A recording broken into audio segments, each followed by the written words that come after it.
About 2.5 years ago, just at the beginning of the pandemic, the whole world was going through the lockdowns. I remember this day when I was doing my devotions with Romans 8, and I was reading through those scriptures, such a fantastic chapter in the Word of God that so encourages us.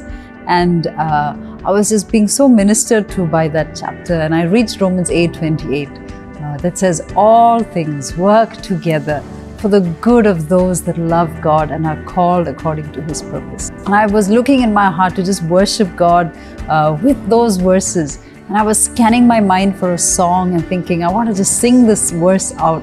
And I found out that I couldn't get a song written on those verses. I didn't know any song that was written on those verses. And so I just sat back and meditating on those verses, began to just sing out.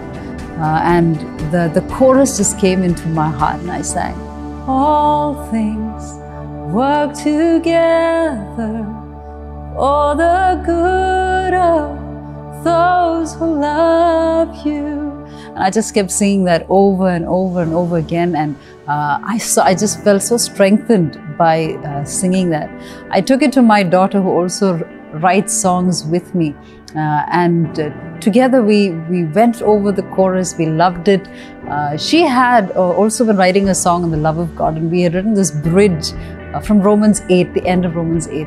And it was this declaration that said, no height, no depth, not life, nor death. There's nothing that can separate us from the love of God.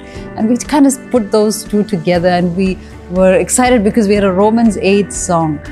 We started singing the song in our church prayers and small fellowships where we were worshiping, and the church loved it, and it was so easy for them to sing, and they were so encouraged by it. A couple of months down the road, one of the members of our worship team was suddenly, got sick, and he was diagnosed with dengue fever.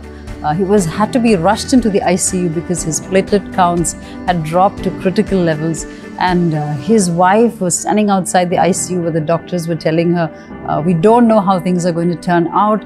We are doing everything we can, but you need to call your family. People need to come. We don't know how this is going to end. And waiting outside the ICU, she later told me that one of the songs that she kept singing and declaring and just encouraging herself with was, all things work together for the good of those who love God. And when I heard that, I knew that we had to write this song, and we put the verses together, and those verses are for people going through a dark season. When you're walking in the darkest night and everything around looks really dark, and you're facing a situation that is not great, it's a bad situation. This song is to remind you that though this thing may look bad, all things work together for the good of those who love God. Our team member recovered miraculously, and he's completely fine. And we saw God's hand working there. And we really believe that this song is a weapon that the church can use when they go through their battles and go through those tough times. So we really hope that this song will encourage you as well.